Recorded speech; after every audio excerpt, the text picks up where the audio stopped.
Hi, folks. You are watching and listening to another special edition of Sipping Off the Cuff on Tequila Aficionado Media, all of our channels and networks. I'm Mike Morales here in Southern California. That gentleman out there is. Bryce Taylor in Austin, Texas. How's the weather in Austin these days? It's early spring. Yeah, it is. We didn't get a late freeze, which was nice. So it's kind of been cool, kind of like an actual spring. We don't do all Wow. four seasons here. So Yeah, it's you kind only of have hot nice. and hotter, as I Yeah. recall. Yeah, hotter and then ice. Oh, yeah, and then ice. You get ice because I was living in San Yeah. Antonio. We never got ice. But as far as I know, Texas is probably the state that is most ill-equipped to handle cold weather. Yeah. Nobody, you say I lived in New Mexico for 18 years, so I've still got my parka, I've got snow boots, I've got, I know how to dress in layers. Yeah. Nobody does that. When it gets cold in Texas, how many hoodies can you put on top of you? Yeah. You just stay home.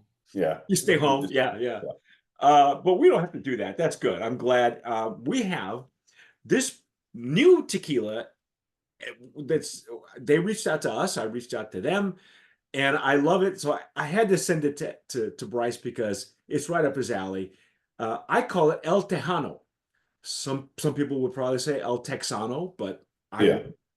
I'm El Tejano, and it comes in Blanco only, but um, very simple bottle, very simple Yeah. label. And it's a 1 liter Yeah. kind Um, of, yeah. and I just broke the seal off of this thing. It's a screw top, a screw cap, Yeah. actually.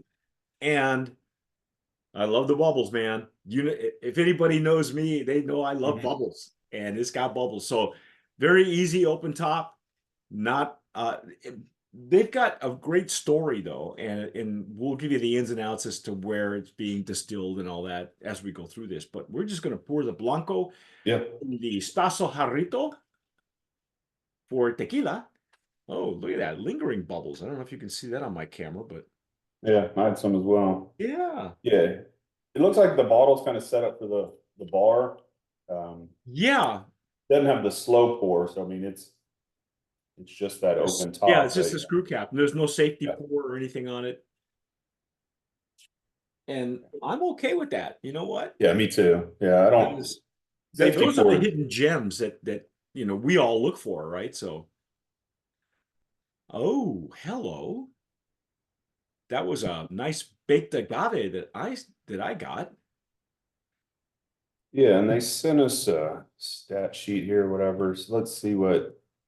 Yeah, they're calling it a tech sheet, but it's a stat sheet or a Yeah, sell sheet. Sometimes if you're a salesman in the business, you call it a sell sheet. yeah. So 100% agave. So yeah, all the sugars are coming from agave. It's not a mixed dough. Obviously, Blue Weber. It's a tequila. So they're saying 6 to 7 year old agaves from San Juanito de Escobedo. So I had to look that up, where that was. I So imagine that's a Highlands tequila. it's This actually one the says Los valley. So Valles, yeah, so it's it's considered the valley or the anything below Amatitan into tequila. I think is considered. yeah. So like tequila is on the north side of the tequila volcano, Yeah. and San Juanito is just west of it. Oh, okay. All right. So Well, so that's good. I personally, I and I tell people my favorite region, and they should have more regions. They don't necessarily. I mean, there's no designation for highlands and lowlands. There really isn't. right, yeah, But they do it by altitude, or the powers that be, whoever decided they were going to do that. And I think, to me, and I love earthiness, I love minerality, I love mm, the region of Amatitan should be its own region. It's like right smack in the middle where the volcano is. And I yeah, love the water. I love the minerality. I love the agave punch to it. And there's some really great distilleries that are based there. Um, and further in toward tequila. And up in the highlands, it's interesting because there really is a distinction when you mhm. get to that golden triangle between a Totonilco, Arandas, and what's the other one I'm looking for? Uh, So Ronda, Satoto Nilco, and there's one other one. I think that's where El Pandillo is I think it's in They're that in like Jesus Maria. Jesus Maria. Yeah. There's like that. There's like maybe four little places there. They call it a golden triangle, but it's literally about four different. Yeah, Arondis. Yeah. And I think that each one of those regions has a different flavor profile for the real tequilas that come out of there. But so I'm kind of, when I saw that, I thought, well, I'm kind of anxious to taste this, but this has got some deep agave notes in it. Yeah. Yeah. I'm getting a lot of like that green agave, fresh agave, like a little on the vegetal side, but also good minerality, like a hint of like zest, a little citrus zest, lemon lime. See, it's opening up. I mean, probably Yeah. with Bryce, it's opening up a little faster than me. I'm still getting those dense agave notes, but And I'm, just a bit of pepper, yeah. And it's like a white green pepper. pepper right now for me. It's like a bell pepper. Oh, gotcha. Yeah, kind of getting the vegetal part of it. That's got a great nose. Uh, Yeah. I'm not gonna kick it out of bed. Yeah. Yeah. Eating chips, you know. Yeah. So they say that they first distill it in stainless steel, and then the second run, the tequila run, is copper stills. It's got great legs and tears. I mean, thick. It's got a lot of body to it. Yeah, and they say that it's autoclave, so it must be low pressure. It has to be because But that density, yeah, you wouldn't get the density if it was any faster. yeah, I agree. And that's okay. I mean, there's lots of ways you can play with an autoclave. It's not always about speed. Sometimes Right. it is about flavor, and I guess it allows the master distiller a chance to be more creative, to Mhm. different flavor profiles. It's probably easier to control, because a lot of the stone brick ovens, I mean, you can't control the pressure as well. Yeah, well, Yeah, not a the lot, not lot of the them. older ones, the newer ones. Yeah, not the older ones. Yeah, Yeah, newer. I mean, the older ones that all the caramelization happens at the bottom. They really got to scrape that. It's like your old barbecue grill. It's like grilling with Yeah. gas versus grilling with briquettes. Mhm. You always got to scrape that grill, and you know where your hot spots are. Mhm. Well, it's beautiful to look at. So Oh, I'm ready to dive in if you are. yeah, me too. That Okay, agave's here we calling my go. name. Oh, wow.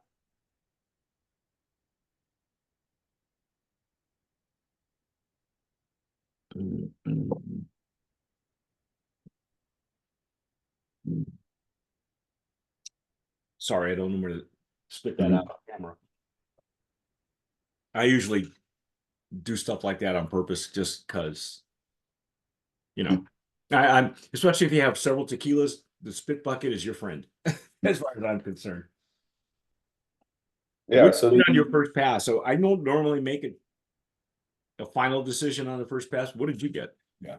Yeah, the first pass, I mean, kind of what I would expect from the nose, a lot of the agave and then a lot of the pepper. But I haven't had any alcohol on my palate today, so that's kind of usually what I would get on a first pass, and then start getting more of the nuances, second or third sip.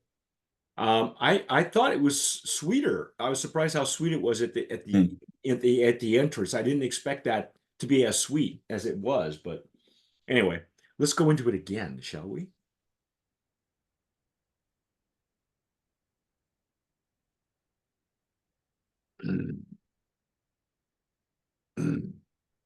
Yeah, it's softer the second sip.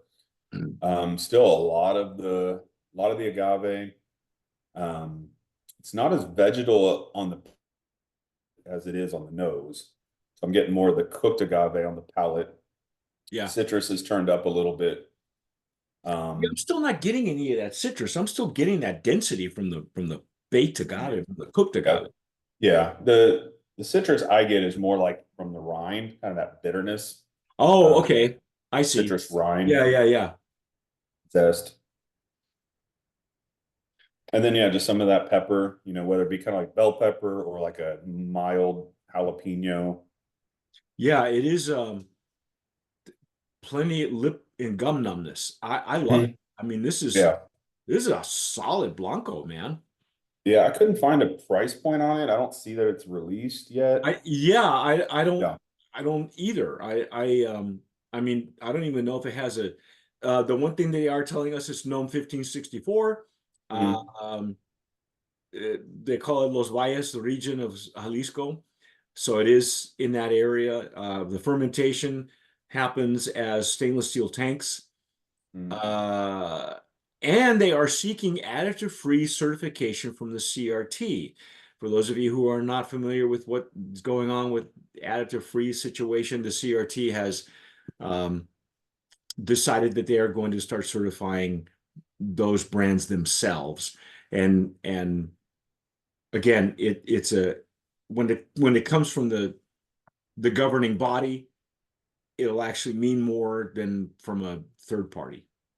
So at least that's the current thinking of the CRT. So we'll see how long it takes them to actually have a certification program set up. Yeah, to actually, announce the program of, I guess, what it's gonna all Yeah, entail. because Yeah. as far as I remember, they were also wanting to certify organic, and Okay. that was mentioned almost a year and a half ago, almost 2 years now. I don't see them doing anything with that. Yeah. So I don't know. I don't Yeah. know. Do you get any herbaceousness? I want to say that there's something, but I'm not on the nose. I'm not getting any herbs, and I'm not sure. Do they tell us what kind of water they're using? It didn't say. Now there is a reposado, which we didn't get. Maybe it hasn't been bottled yet.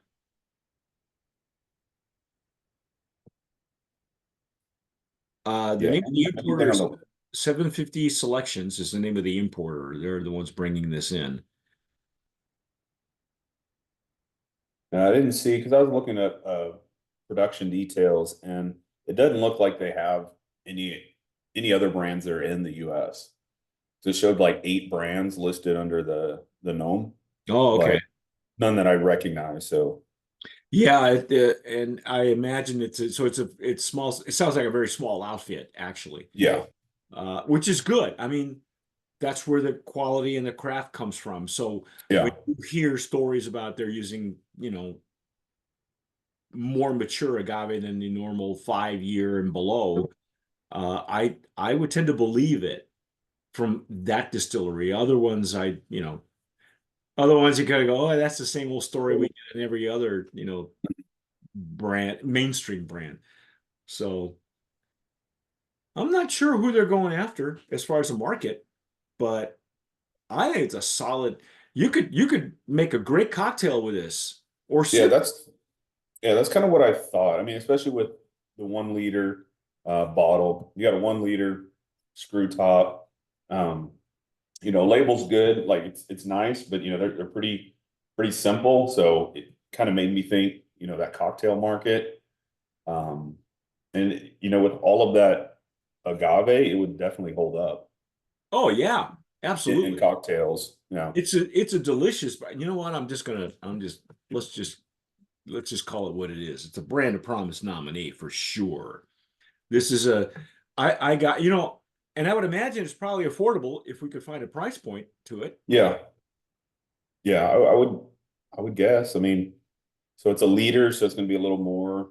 I don't know, that $40 price range. Could be. I know that 40. we just did a this past weekend we did a tasting of a Xolo tequila, and I think you Mhm. had it. Yeah, yeah, That yeah, was my yeah. first try.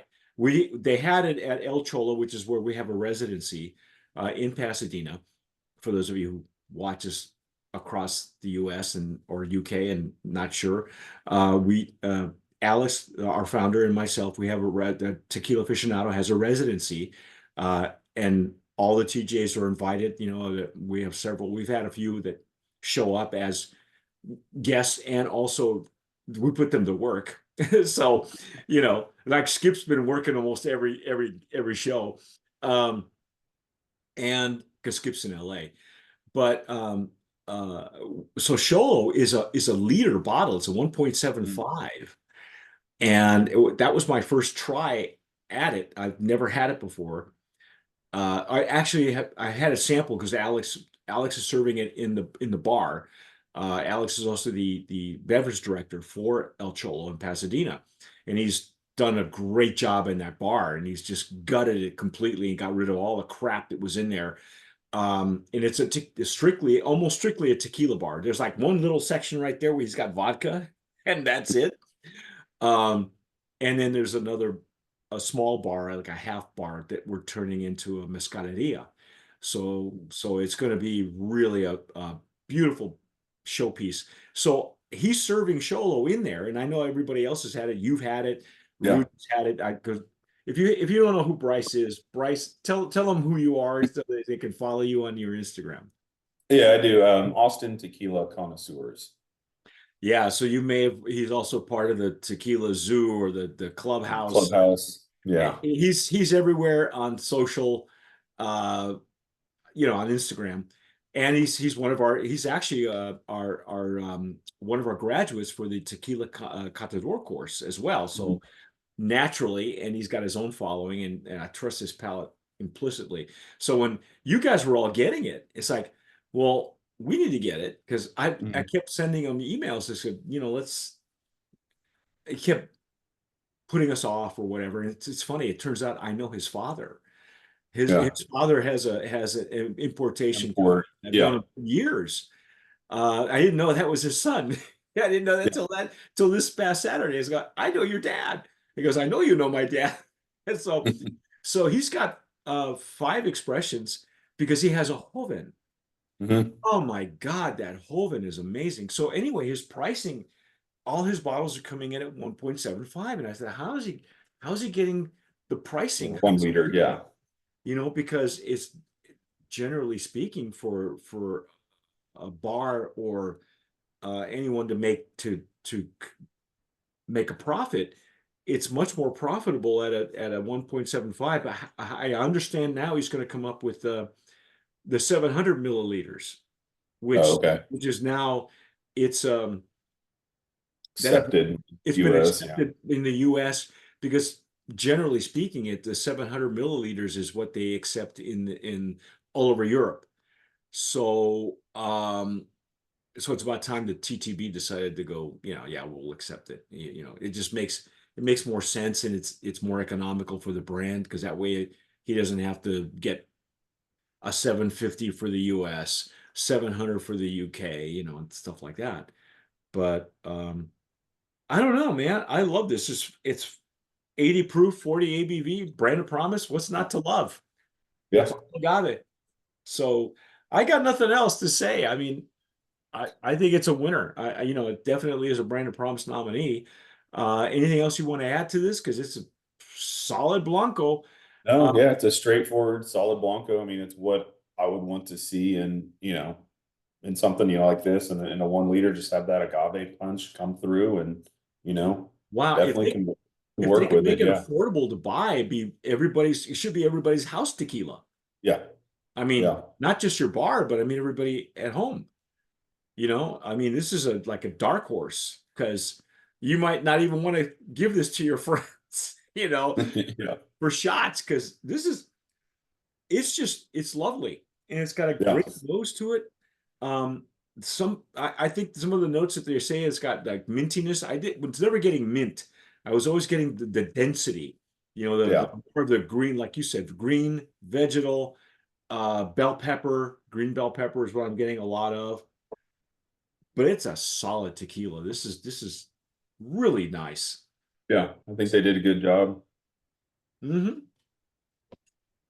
So anyway, that's our take on El Tejano. If you've had it, you're watching us on Instagram or YouTube on our YouTube channel, and you've had it, tell us what you're doing with it. Leave us a comment. How much are you paying for it? That's what I want to know. I Yeah, want to know how much this is going to cost, how much out of pocket. But as a 1.75 or a liter bottle, I'm thinking it's going to be really nice and affordable. So I'm hoping for that. But even, even if it didn't come, right now the going rate for a really solid Blanco is like a $50, Yeah. and that's not bad. You know, you could probably get that, but because you're not using a fancy bottle, you probably get it Yeah. somewhere, below that. So who knows? Anyway, if you've had it, let us know. If you what you're doing with it. Please follow us and subscribe. Check us out on the website. Don't forget to follow Bryce as well on Awesome Tequila Connoisseurs, because he does his own things a lot. And hey, folks, whatever you do, tomar sabiamente. Sip wisely.